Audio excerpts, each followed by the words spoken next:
early days of World War II, the United States and her allies took a beating in the air from the superior planes and pilots of the Axis forces. Allied commanders knew it would only be a matter of time before they would overcome the Japanese Zeros and the German Messerschmitts. They had first-class fighters and bombers on the drawing board and in the assembly plants. They just needed time to get them into the war. In the interim, air commanders turned to an old warbird that still could fly with eagles. That bird was the Curtiss P-40 Warhawk.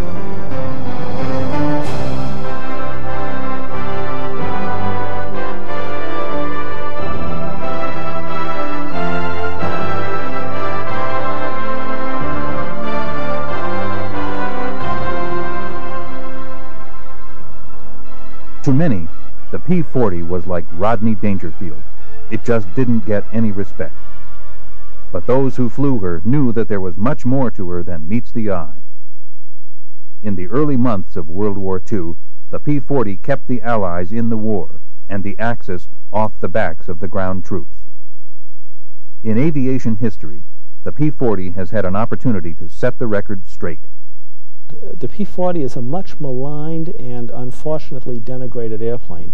It was a far better airplane than people think. It was a good, solid, reliable airplane. It performed very well in the desert theater. It performed very well in North Africa and Italy.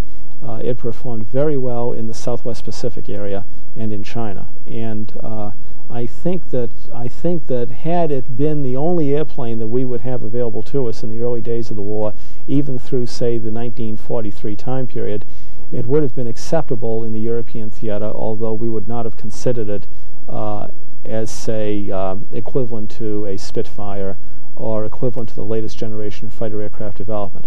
But there were a number of Axis pilots who underestimated the P-40 and did not come home as a result of it.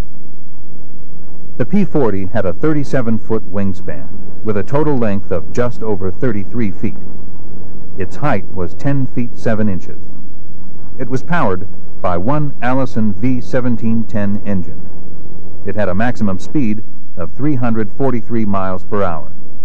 It weighed 6,200 pounds empty and 8,300 pounds loaded for battle. With a ceiling of 38,000 feet and a range of 1,400 miles, it was never tops in any one category, and yet, with a good pilot, it could get the job done. The P-40 was, as I mentioned, the Pacific was a major player both in the air forces of the United States, but also that of Australia, the New Zealanders, the British themselves, and of course in Europe or in the Russian front fighting, which of course could be European or Asiatic, depending on where one was. It was a very strong player in the force structure of the Soviet Air Force. One of the earliest tests for the Warhawk was in the battle for North Africa. On November 8, 1942, 11 months after Pearl Harbor, more than 800 ships engaged in Operation Torch, the invasion of North Africa. The plan called for tactical air support for the ground forces.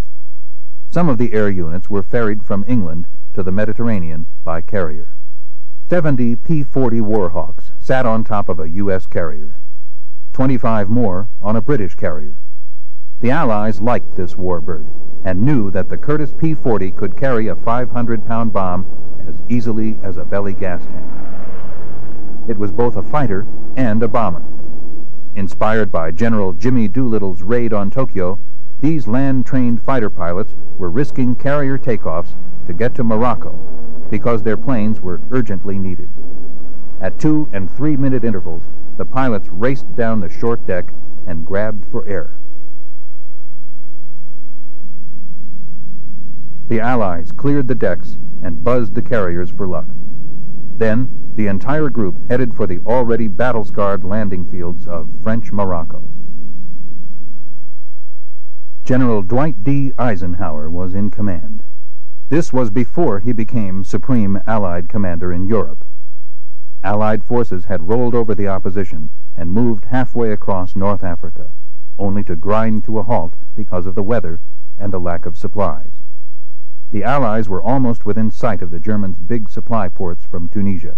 However, logistics and mud dictated the decision.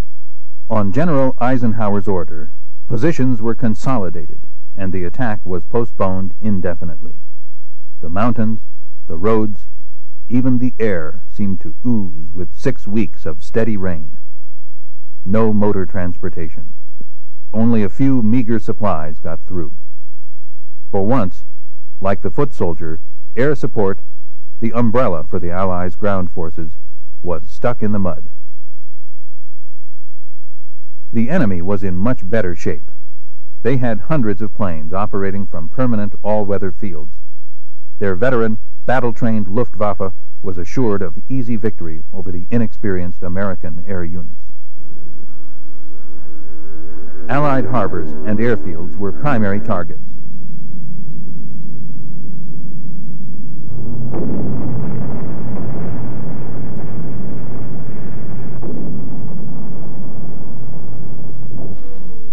Air defenses were weak, open for Stuka dive bombing and strafing.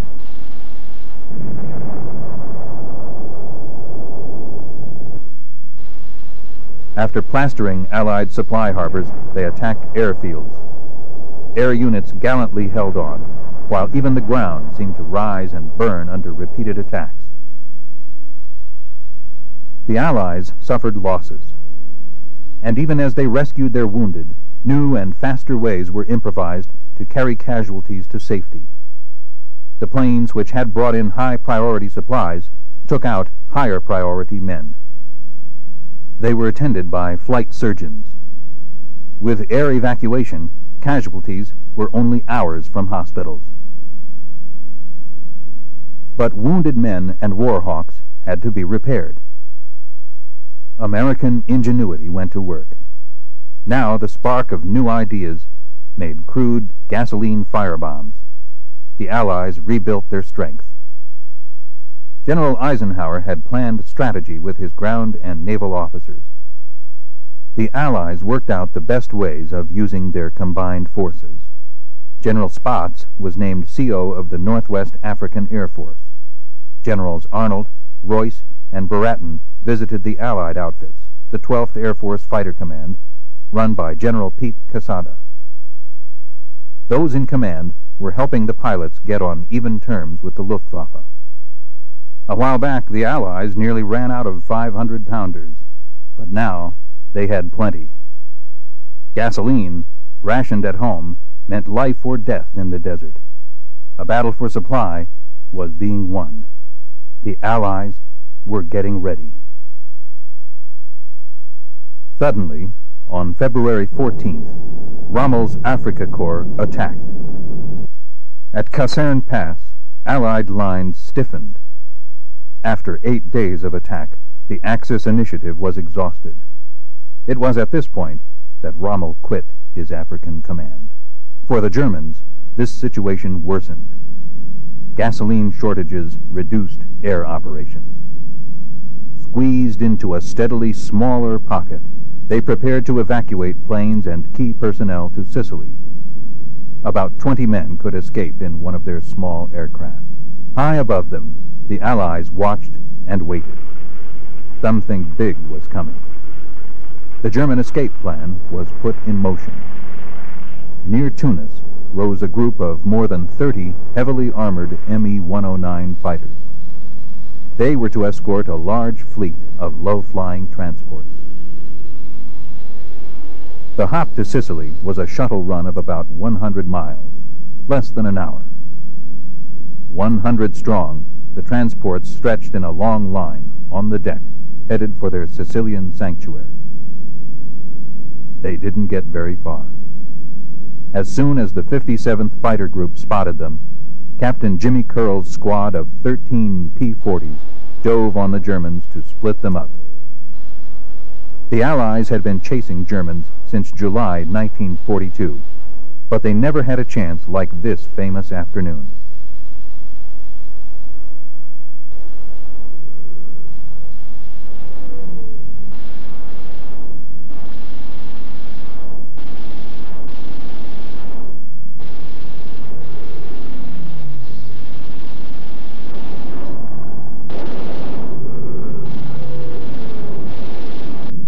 Down below, the transports droned on. If their luck held, the Germans might make a getaway. Their luck ran out.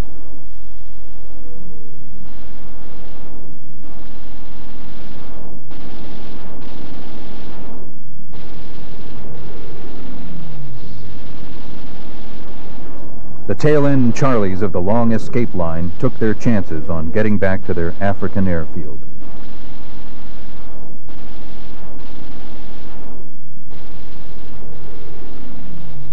Some of them made it the hard way.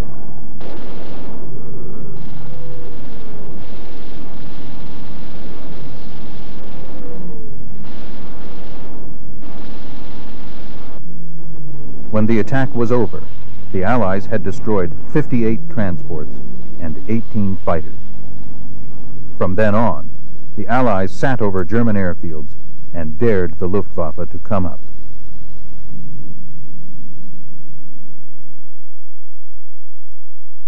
But the Axis still had a trump card. The Afrika Korps blocked the way to Tunis. The Allies drove, seeking weak spots. Finding some, they shifted forces, building for a breakthrough. Montgomery's army hammered the Afrika Korps from the south. Allied artillery tried to give the ground forces a toehold around Tunis. But Monty's 8th Army was effectively pinned down by the Afrika Korps. On the morning of May 6th, they called for tactical air support. The weather was good. The Allies had gasoline and bombs, planes and men. The Allies were ready. The P-40 Warhawk was ready.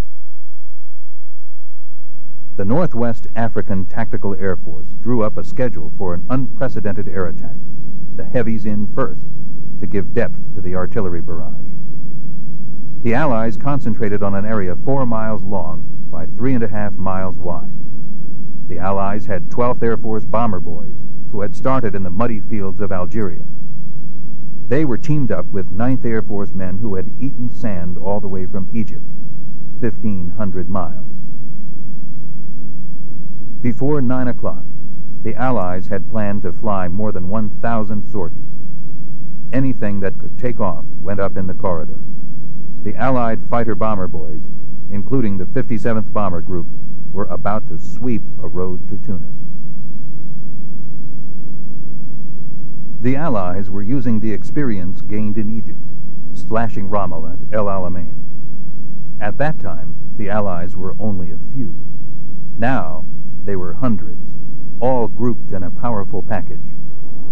General Alexander's armies were anxious for the air attack, which would mean a breakthrough. They didn't have long to wait. They blasted a channel from Megizel back to Tunis. 2 hours. Tanks and infantry had advanced as much as a mile. Resistance began to crack.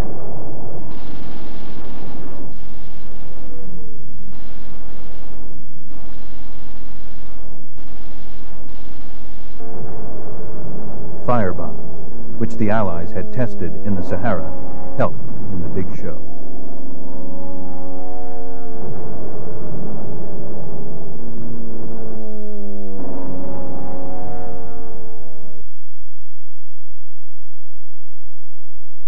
The Germans, realizing their desperate situation, retreated to make a last-ditch stand. Finally, the Allied armies broke through. From here on, Alexander mopped up with fire. At last, the Allies could see Tunis. This was the first blush of victory, a year and a half after Pearl Harbor, only 6 months after the landing. Allied soldiers, tankmen, and airmen were liberators like the American Marines who had brought peace to North Africa more than a century before. There were salutes to liberty as tyranny disappeared. The citizens of Tunis cheered the crusade for freedom that now had a new champion, the P-40 Warhawk.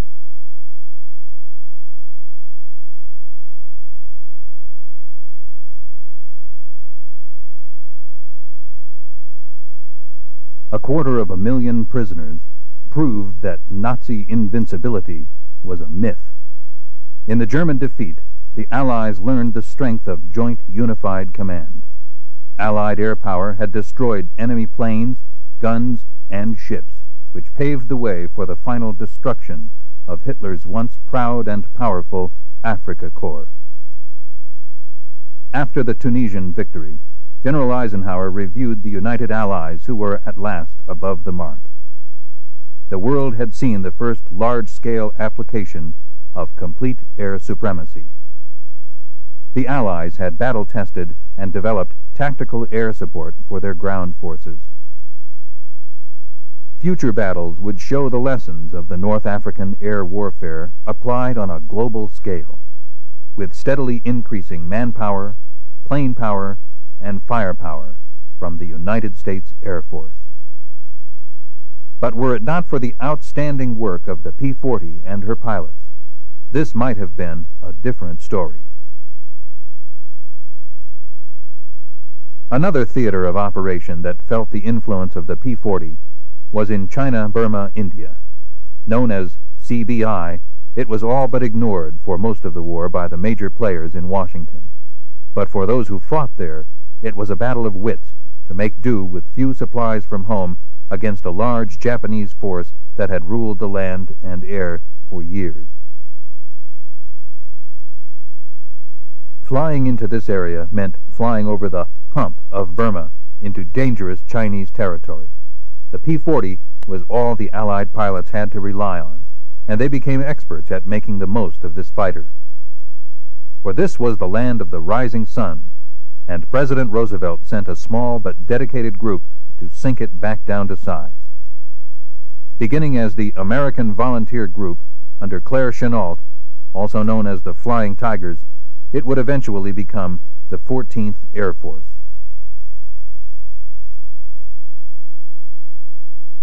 This is the end of the line for any hump pilot. He goes back to India for another load. The 14th takes over. Kunming was the first base of the 14th. One of the first jobs of its pilots was to defend their airfields and keep the hump route open.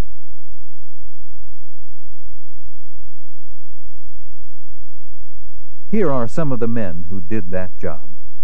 They are the original Flying Tigers. Former Army, Navy, and Marine pilots who came to China as civilians on a strictly business deal.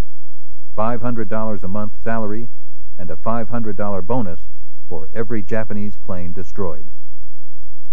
From these original Flying Tigers came the 14th Air Force.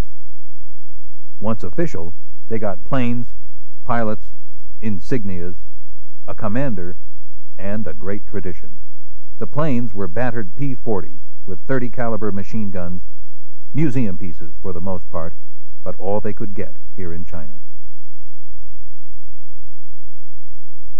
But the pilots were battle-wise veterans who now joined the Air Force as majors. The commander was the retired Army captain who led the Flying Tigers, now Brigadier General Claire Chennault.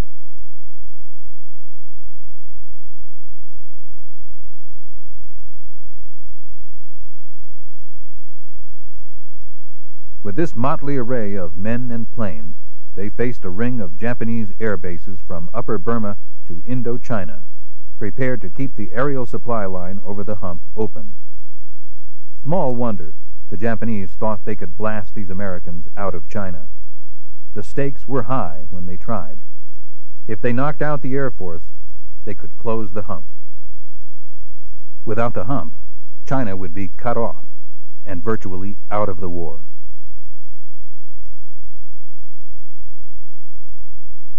Again and again, the Japanese sent big formations of fighters and bombers against the American air bases around Kunming.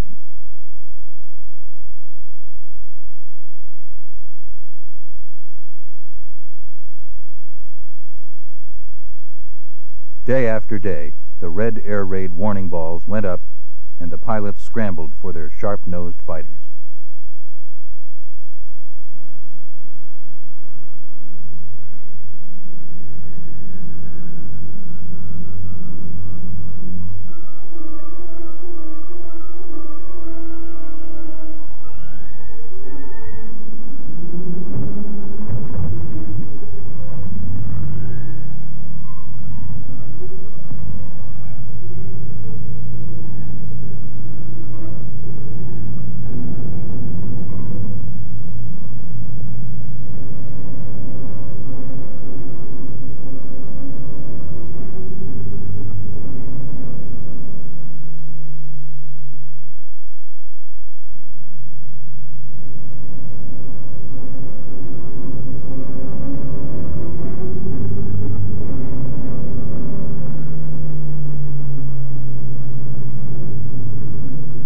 Japanese bombers bored in. Shark's Teeth pledged to attack with General Chennault's famous fighter tactics.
But enemy losses were so heavy that the Japanese were forced to give up their attacks.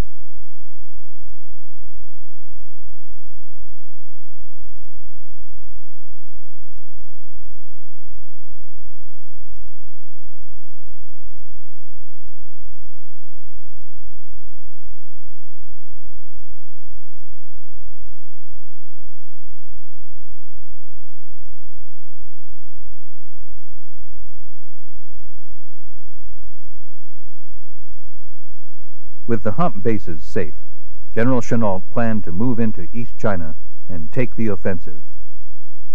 With the help of the Chinese, the 14th was free to kick open the back door to Tokyo a little wider. The first jump was 400 miles east from Kunming to the Hingyang-Luzhou line, with major fields at Hingyang, Lingling, Gualing, and Luzhou. 250 miles closer to the Japanese, with the staging fields of Sichuan, Panzhou, Namyang, and Nanning. From these new positions, American planes could attack the Japanese along a wide arc, from Shanghai to Saigon, and as far east as the Philippines. Nowhere else in the world, in the spring of 1943, could American air power strike so close to the heart of the Japanese Empire. Those who were there felt it was a miracle. In less than 3 months, these people built a chain of airfields that could handle a huge American force. They built them on the land that formerly raised their food. They built them by hand. Their pay was 20 cents and a bowl of rice a day, and the hope the Japanese would one day be defeated. As many as 90,000 people worked on a single field, from 8-year-old children to 80-year-old patriarchs. And women worked as hard as men. Each field posed a different problem. Here, rice paddies were drained.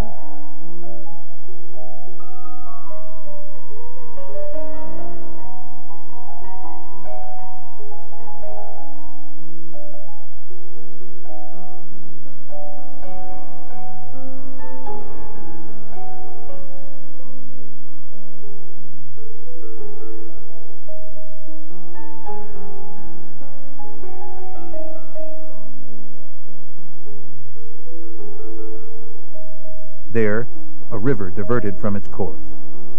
Hills were leveled. These cones of earth measure the depth the workers dug and serve as the basis for their pay.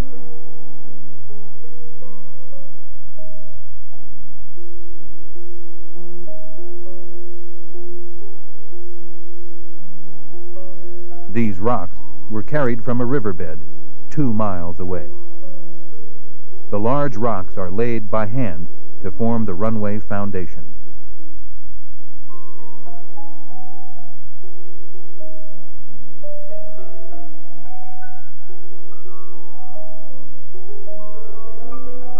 Mortar of mud and water, called slurry, is mixed and poured over the foundation as binder.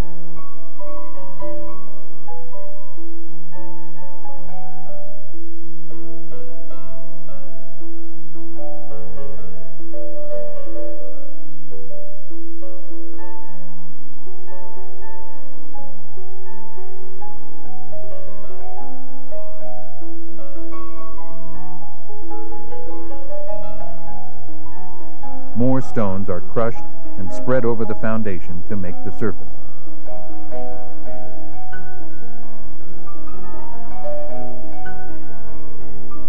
More slurry is poured, and the stones are covered with sand.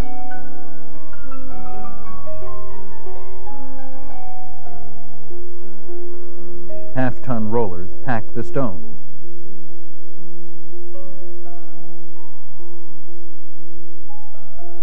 Add a ring of rebutments, and you have an airfield ready for action.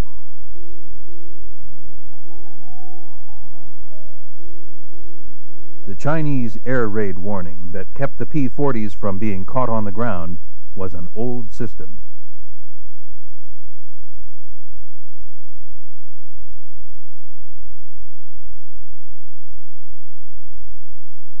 Chinese spotters, farmers, soldiers, magistrates, covered all the territory between the Allied bases and the Japanese. They flashed word of enemy air movements by telephone and radio. If a Japanese bomber warmed up on a Canton airfield, word often reached this fighter control center at Kualing before the plane could take off.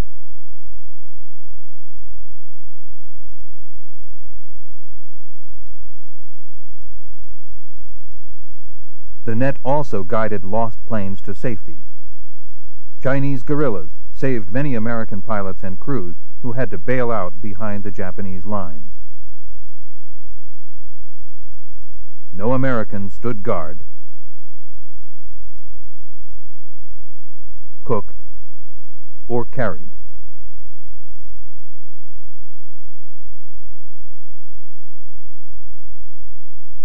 They built the Allies' quarters and did the Allies' housekeeping.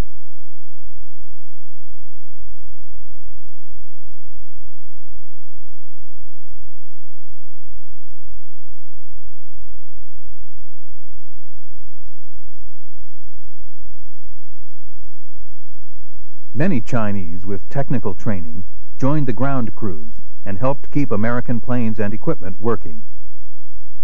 Finally, new American planes reinforced the battered P-40s and the dozen B-25s that were the bomber command. Long-range B-24s, cannon-carrying B-25s, and some P-51s. The American squadrons were joined by the pilots and crews of the Chinese-American wing. These Chinese airmen had been trained in America and now returned to their own country, ready for revenge. The 14th was still the smallest American Air Force and lived on a starvation diet of supplies. It took almost all of the increasing hump tonnage to keep the new plane supplied with gas, bombs, and bullets. This plane would be junked in any other theater. In China, it is patched with parts from other wrecks and is sent back to fight again.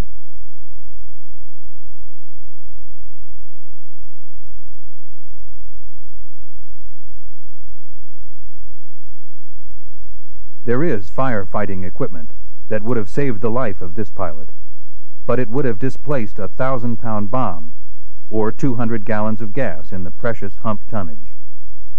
These are the grim choices the 14th had to make.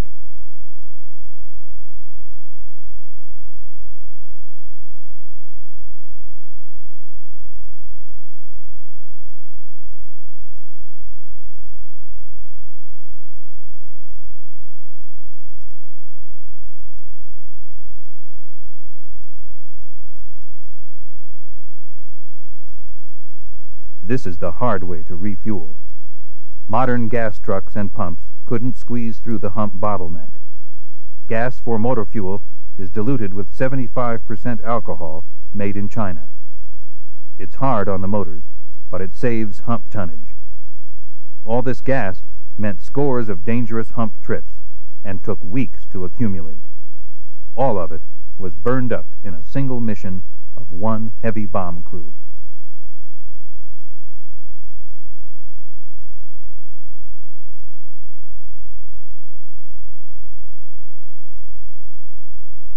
This was also burned in a single mission. A Japanese mission. 15,000 gallons of gas and oil went up in this blaze when Japanese planes hit a supply train at Luzhou. Probably the best way to explain the shoestring on which the 14th operated is to realize that everything delivered to it over the hump during the first 6 months of 1944 could have been carried in 5 merchant marine ships. New supply problems were created by the move to East China. High-priority cargo still moved by air, but the bulk of supplies moving to eastern bases traveled in another patchwork system of trucks, a rheumatic railroad,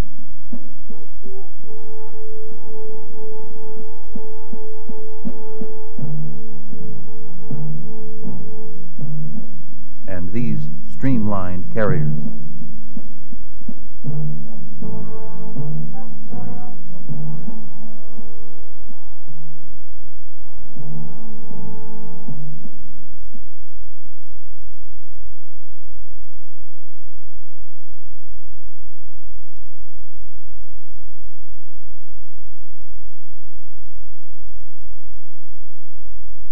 Even Christmas came late to East China. It was March when these Christmas packages from America and Santa Claus reached Kualing.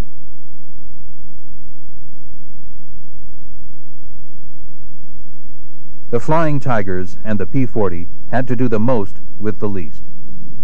One bomb in China had to do the work of a dozen elsewhere. To do that, you go down low and ram it home. Like that.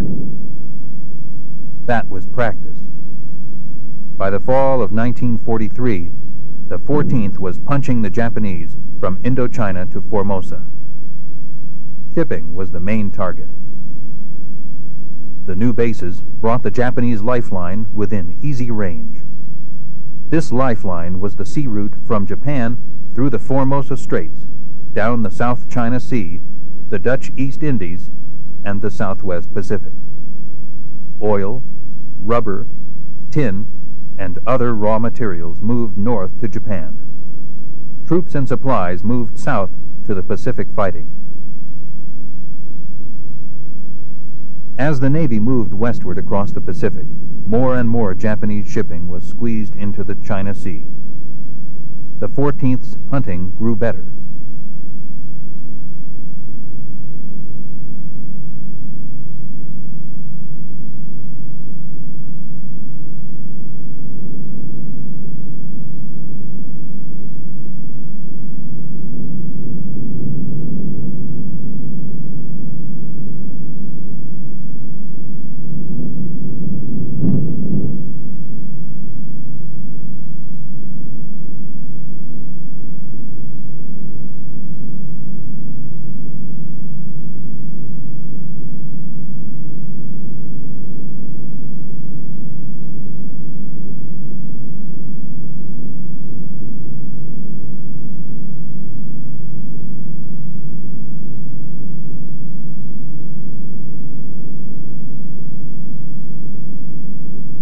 As a result of these attacks, the Japanese realized that they had to drive the 14th out of China.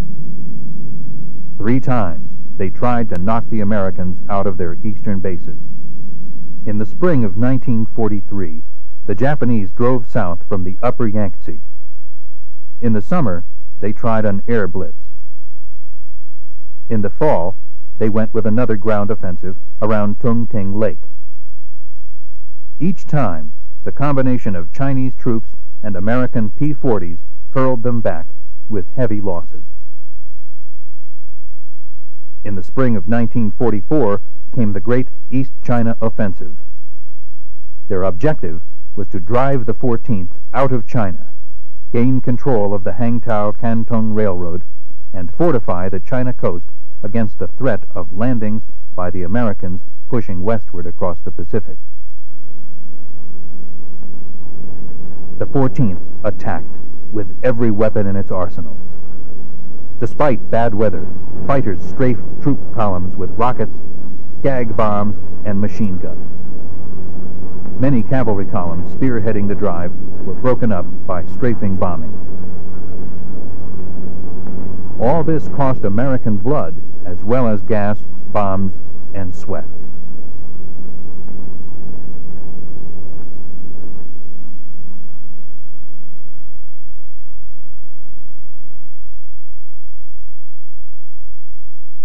Pilots flew their tired Warhawks 3 and 4 missions a day for weeks without end.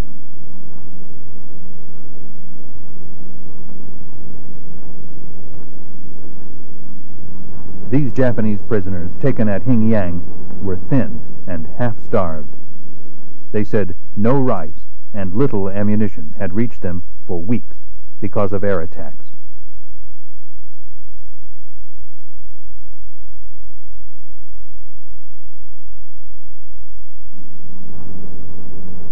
American bombers and transports dropped supplies to the Chinese garrison by parachute.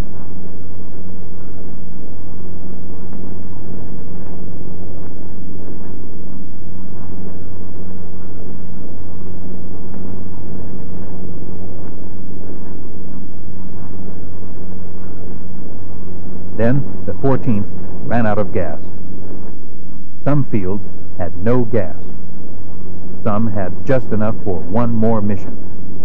At others, gas was pumped from bomber tanks to keep the fighters in the air. Before enough gas reached the advanced fields, the Japanese had surged over Hanyang, never again to be halted until they had split free China. The Great Retreat was on. These refugees had long been a favorite target for Japanese pilots. But during this long trek, Japanese airmen declined to venture into American-held sky by day. No Chinese were killed by strafing or day bombing. General Chennault ordered pilots with their P-40s to go on special fighter patrols over railroad yards and other congested areas when Japanese air attacks seemed imminent. As the road wound up into the Kwajou Plateau, some were literally on their last legs. Many of these people were captured by the advancing Japanese. Others were waylaid by bandits in the hills. Along the road to Kunming, refugees streamed past new airfields that thousands of other Chinese were building to give General Chennault's flyers new springboards of attack. In Burma, crack Chinese divisions were loaded into transports and flown to the crumbling East China front. They had American artillery, bazookas, mortars, machine guns, and plenty of ammunition, and had proved they knew how to use them in driving the Japanese out of North Burma. The Japanese were within 20 miles of cutting the Burma Road in China and overrunning the new American fields when these veteran Chinese troops, supported by air attack from P-40s, hurled them back 60 miles off the Kwajou Plateau, down to the valleys of East China. The Japanese had started out in May to take the Canton-Hankow Railroad, occupy strategic coastal areas, and knock the 14th out of China. When they were checked in January, they had the railroad and the strategic areas, but they had failed to knock the 14th out of China. Even while they were fighting to clear China of the 14th, the Far Eastern Air Force and the Navy bombed the China coast from the Pacific. The Japanese lifeline was caught in a vice of American air power stretching around the world. More supplies reached the 14th as the first convoys traveled the Lido Road, opening the first land supply route to China in 3 years. From new bases all over China, the Flying Tigers renewed their offensive, and the Japanese well knew what the P-40 and a good pilot could do. History records the following. The Flying Tigers, with their worn-out P-40s, destroyed thousands of small supply boats and hundreds of locomotives, trains, vital bridges, supply dumps, and barracks. They destroyed 2,500 Japanese planes, killed 35,000 Japanese troops, sunk and damaged millions of tons of Japanese merchant shipping. That was the work of the Flying Tigers and an old warbird that didn't get any respect. The P-40 continued to make a contribution throughout the war. As the newer fighters came off the assembly line, they proved themselves to be more versatile in terms of range and speed. But the Warhawk was there when she was needed most. Rugged, ready, and able to fight with a good pilot in control, this plane gained its share of respect. Across Africa and Asia, and along the Eastern Front, the P-40 flew against the best the Axis had to offer and held its own. If you ask any combat pilot, he will tell you that that is all you can ask of a warbird.